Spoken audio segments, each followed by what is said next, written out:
going live, people.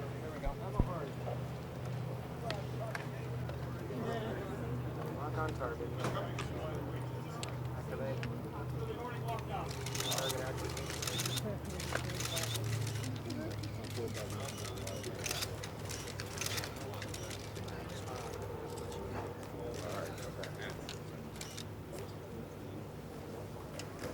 Okay. Let me simply say that once again, Prime Minister Mulroney and I have had a very good discussion, talked about bilateral matters, but also, obviously, about the situation regarding Iraq and Canada.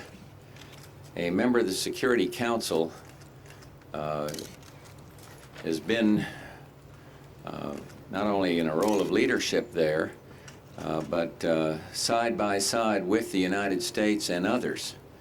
And I told the Prime Minister that I'm very grateful for Canada's position. As we all know, they've contributed to this, I believe it's now 22-nation international force, both on the land and Canada's participation on the sea, ours also, as well as land. And so we're very grateful to them. And once again, as I say, we've had very fruitful discussions. And Prime Minister, welcome back to what, when this was divined, was to be a purely social event, because we wanted to once again welcome Brian Mulroney and his wonderful family here. But we have some of that, but we also have had an opportunity to discuss in depth world events. Welcome, sir, and the floor is yours until we go to the questions. Thank you, Mr. President. We've had, and will continue a little later on, some excellent discussions, both in regard to bilateral problems, which are in the process of clearing up, somewhat like the weather, and although we have some important matters on our plate, but also principally the matter in Iraq. I, along with all members of the Government of Canada and the people of Canada, were very pleased with the decision of the United Nations Security Council to provide what I believe is quite unprecedented leadership. Certainly one of the most important days of the United Nations since its foundation have been the series of resolutions in respect of Iraq, where the United Nations, as one, the Security Council, dealt effectively and well with a rogue leader who sought to annex another nation and believed that he could conduct himself with impunity both vis-a-vis his Arab neighbors in the world. And the world turned against him in a quite extraordinary manner.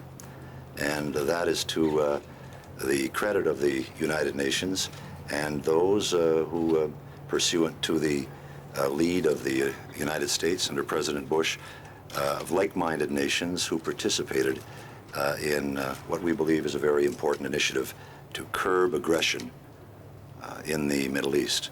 And so I'm happy to have this opportunity to review some very important matters with the President. Thank him again for his hospitality, and would be happy to take whatever questions come my way. Un mot, si vous me le permettez, Monsieur le Président. Nous avons fait un tour d'horizon et nous allons continuer nos travaux ce soir. Il s'agissait d'une occasion importante pour le Canada de pouvoir faire un tour d'horizon de ses relations à la fois bilatérales et de façon précise le rôle que le Canada et les autres ont pu jouer au Conseil de sécurité des Nations unies en ce qui concerne la situation en Irak. Et comme vous le savez, comme membre du Conseil de sécurité, le Canada a pu, avec d'autres, jouer un rôle important à l'occasion de votes et d'événements critiques qui ont lieu ces derniers jours. Et c'est en fonction de cette réalité et de ces possibilités que j'ai pu élargir mes discussions avec le président Bush. Et je le remercie également de son hospitalité légendaire. Thank you. President, maybe we could set some ground rules here. What we did last time was to alternate the questions, and if that's agreeable with everybody, and it seems to be, why, we'll go ahead. You're the guest. Prime Minister, I could start by asking you whether there was some discussion of the conditions under which Canada's military presence in the Middle East might be enlarged. No, we believe that our contribution for the moment is adequate, but as the Minister of Defense has indicated in the past, we haven't ruled out or ruled in anything else either. We are firmly resolved to resist the aggression and to join with our friends and allies in pursuit of that objective. But we seek, obviously, a peaceful resolution of this, and we're very pleased with the initiatives that may hold some promise from the Secretary General of the United Nations, and the President and I have had an opportunity to touch on that briefly. Rita? Mr. President, are you concerned by the action that you took today against the Iraqi embassy, that you're increasing the tension and lessening the possibilities for a diplomatic solution, and you're also possibly giving the Iraqis more of a rationale to take harsher action against our own diplomats and the hostages? No, I'm not concerned about that at all.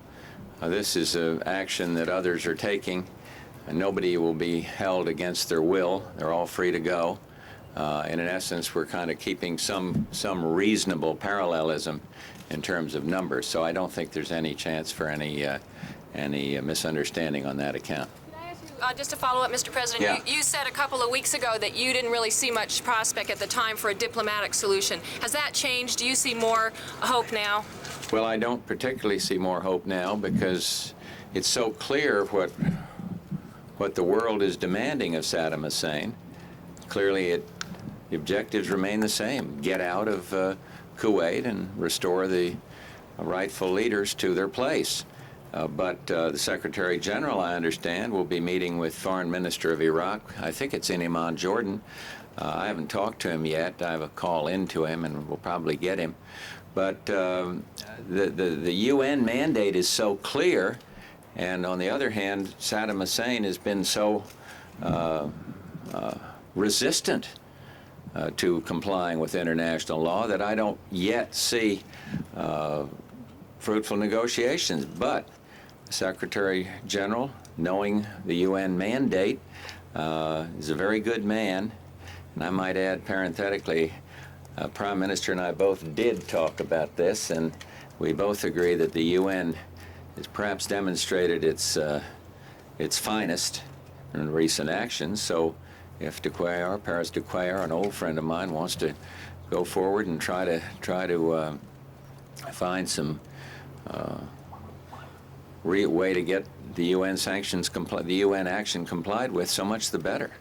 Prime Minister, in light of the U.S. decision today, would Canada consider similar action in expelling Iraqi diplomats or nationals from Canada, or taking any sort of action against them? We are going to follow. This is a time-honored diplomatic practice. If it applies to Canada, we won't hesitate to take remedial action. What you have is an abuse of one of the most fundamental privileges of democratic and civilized nations, is namely to be represented in another's country, without our representatives being harassed or intimidated or assaulted. And those assaults can take place in many ways, and we have to make sure that the fundamental rule of international law is respected. And so if there's a requirement for us to do so in Canada with our own ambassadors and our own representatives, we will exercise reciprocity. Mr. President, Jim? do you have any assurances, or will you seek any assurances from Prime Duquesne not to try to negotiate something beyond the UN sanctions, cut a deal that may undercut the sanctions themselves? It's inconceivable to me that the Secretary General, an experienced diplomat, a good leader, would do that. I think it would be gratuitous for me to discuss that with him. He knows what the United Nations has done. He knows how unanimous the support has been for resolution after resolution. So it's inconceivable to me that there would be, that he would not have that message. He's a very sound man. Actually, as Brian Mulroney reminded me, he had a very useful role, I believe, in between Iran and Iraq. But No, I wouldn't give any gratuitous advice of that nature. It's so clear. It's so obvious. And is Mr. there any Mulroney. danger once you go down this path of negotiations on one day and small peace offerings the next, that this thing could be dragged out and world resolve will crumble? No.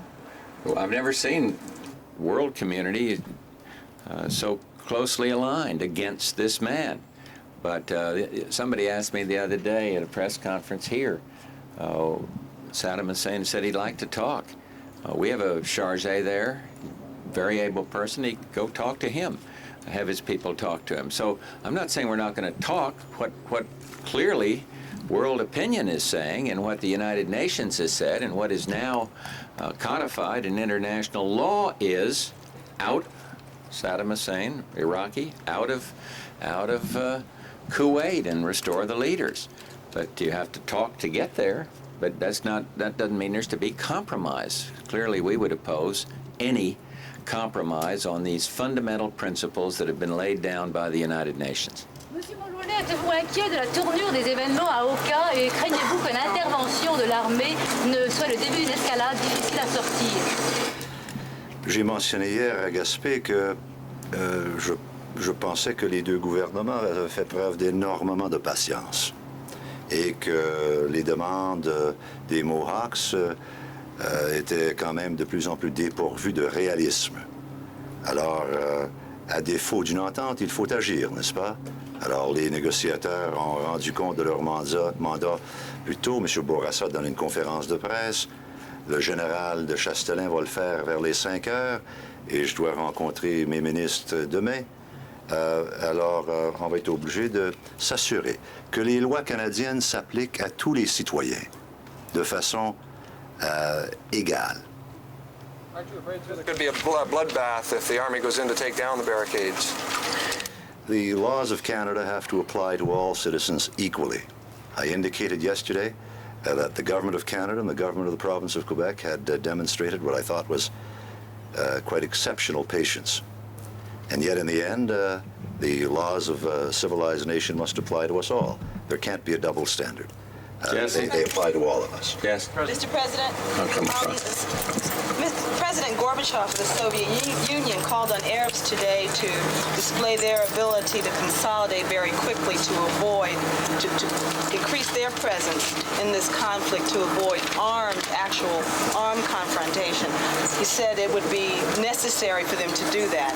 Do you agree with that? Is the first question. Do you agree that they have to interject themselves more forcefully into this? Well, I think the Arab world has been responsibly united in opposition to Saddam Hussein's aggression. I did not see that particular comment by President Gorbachev, but since you've invoked his name, let me just simply say I've been very pleased with the way the Soviets have, for their part, have conducted themselves at the United Nations and elsewhere. But I didn't see that, so I can't comment. But I would simply say that I think both the Prime Minister and I are very pleased that a number of Arab countries have joined in the position that we've talked about here. And indeed, it's only a tiny minority that is in opposition. And so I keep coming back. It is not, as Saddam Hussein is trying to make it, the Arab world against the United States. It is the United States and most of the Arab world and Canada and other countries against this outrageous aggression. We got to keep saying that. So there will be no erosion, the erosion that Jim asked about. But it's true, and everyone knows it's true. Have you talked with President Gorbachev, or do you plan to, if not? I haven't talked to him recently. As you know, the Secretary of State's been in very close contact with Foreign Minister Shevardnadze. Mr. Mulroney, sur la question de l'Irak. I'm sorry, go ahead. can you say exactly how many Canadians are trapped in Iraq and Kuwait and why you won't call them hostages as George Bush does? Well, I've indicated that President Bush has information and circumstances that quite appropriately allow him to describe American citizens held the way they are in the manner in which he has. There are large numbers of Canadian nationals being held. I think it's the third largest number of foreigners held in Kuwait and in and around Baghdad. And we have not yet the kind of information that would allow me to apply that word to the Canadian citizens being detained, which is not to suggest that it couldn't happen tomorrow, and is certainly not to suggest that it shouldn't have happened at all. It's quite an achievement when the leader of a state in 1990 can make himself a pariah, not only with leaders around the world, but with his immediate Arab neighbors. That's quite a piece of work, to be able to do that all in a short period of time. And to provoke what is an extraordinary response of leadership by the United Nations and the Allies in such a short period of time is in itself another good piece of work, and probably the finest of the United Nations, among the finest of the United Nations since its foundation. President Bush, you've decided this morning to go back to Washington for 2.5 days. Some people consider that some kind of concession to the need to be in Washington during the crisis. Why shouldn't they think that? Think what? That the need to go back to Washington for 2.5 days, a need to be in Washington. Why shouldn't people believe that's some kind of concession on your part to be in Washington at a time you need to handle a crisis instead of here? Well, I was in Washington, what was it, a week ago? And going... Why are you going back to Washington for 2.5 Well, wait till you see the schedule we've got back there. Wide array of meetings. And some of them have nothing to do with the Iraq situation. We've got budget discussions that are going to take place. I'll be talking about our energy requirements there. And it just seemed easier to accommodate others than rather bring all the people with whom I'll be meeting up here.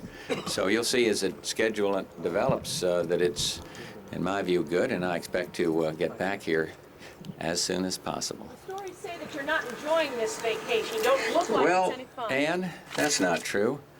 Tied into 4 enormous bluefish today, having struck out early this morning, starting at 5:15.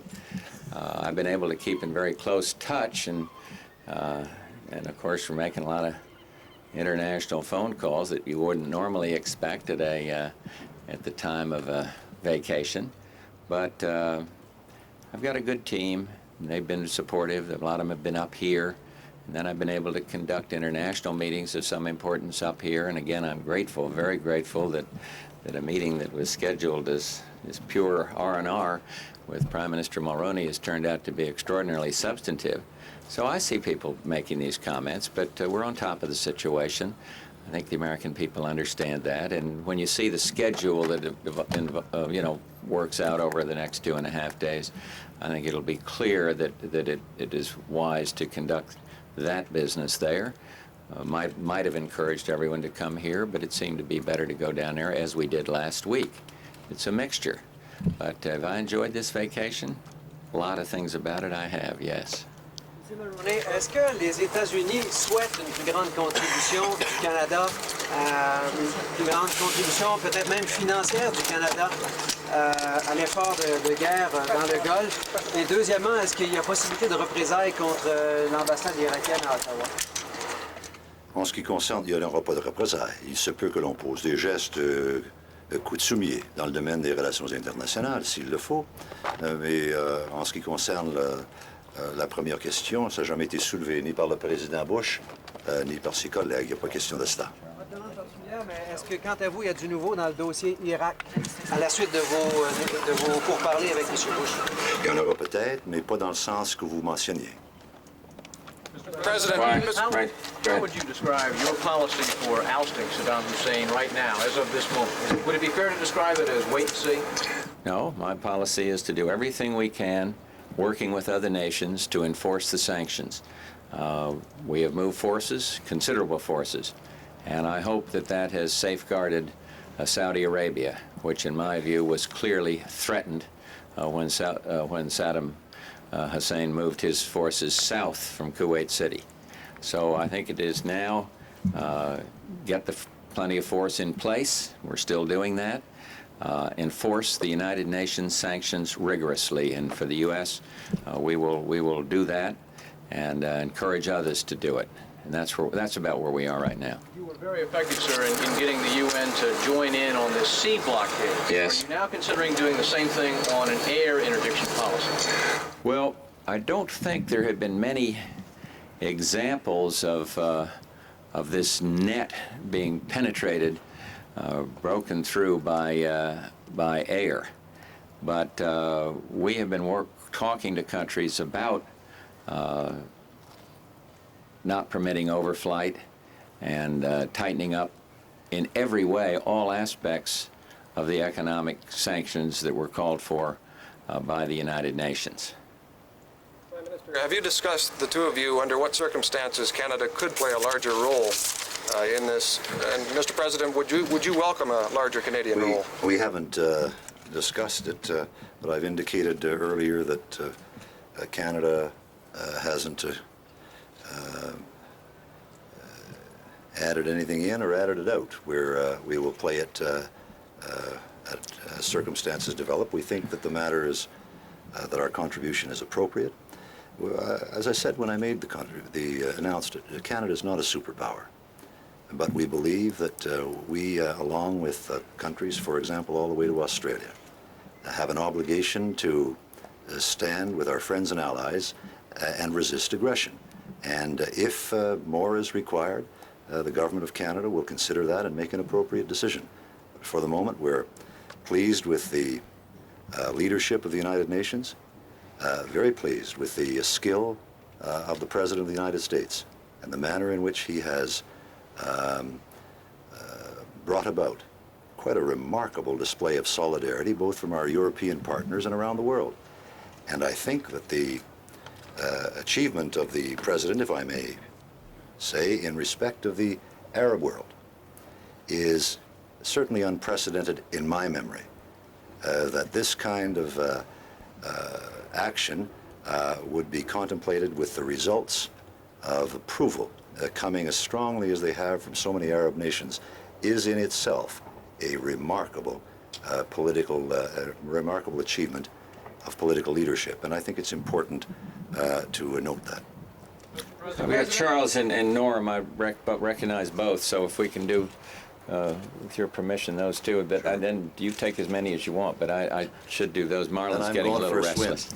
Really a question for both of you, sir. For all this talk of unanimity, there seem to be divergences on tactics. You are content to use force. The Soviets say they won't use force to stop the blockade. You have hostages. Prime Minister Mulroney does not have hostages. Mrs. Thatcher doesn't think talking is such a good idea. Is there a divergence, and is it potentially undermining? I think any nuances of difference are so overwhelmed by the common ground that they are almost meaningless. It's the way I view it. I mean, I think the story, the thing of note is how together everybody is, not that there might be nuances of difference. I don't know whether you want to ask both of us. Well, I've noticed the points that you make.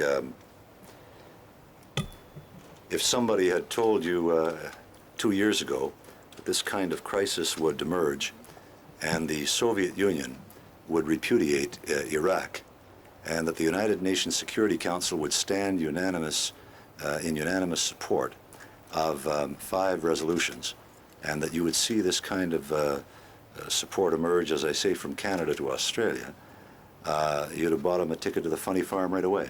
This is an historic achievement by the United Nations, by members of the alliance, and by the President of the United States. This is a remarkable achievement. There are few parallels for it, certainly in modern history. That there are differences of opinion? Sure there are. You better believe it. They happen all the time. The story is not that. It's that there are so few of them, and so modest in nature, given the profound dimensions of the challenge. There will be others ahead of us, and it's going to require this kind of cooperation and consultation to make sure that they all mesh together, and that we try and bring about the end that is sought. Norm? Yeah, Mr. President, if Saddam Hussein is in a box, as General Scowcroft said yesterday, are you willing to give him any way out short of unconditional surrender? Which is to say, if there are going to be negotiations, what's negotiable here? Well, certainly not. The UN position, the position of the international law, is not negotiable. And I think that's what Prime Minister Thatcher was addressing herself to. And I would agree with that. The United Nations has spoken, country after country, supporting the action taken by the Security Council. And so there's no room for compromise or negotiation on that point. But I don't think you should ever say you'll never talk about anything.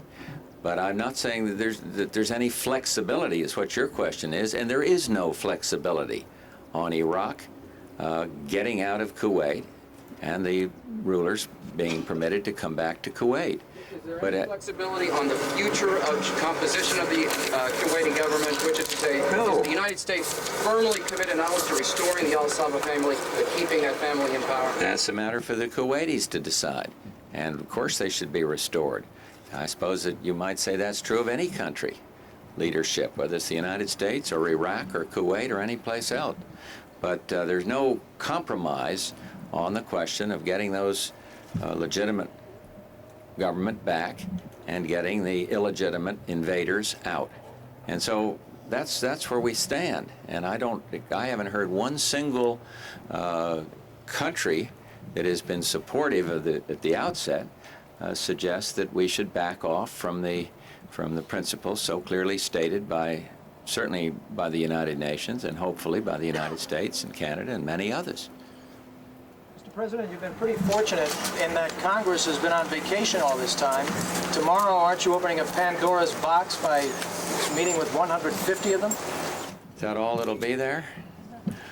Only 150 out of 450? 465, is it? No, what is it, 450?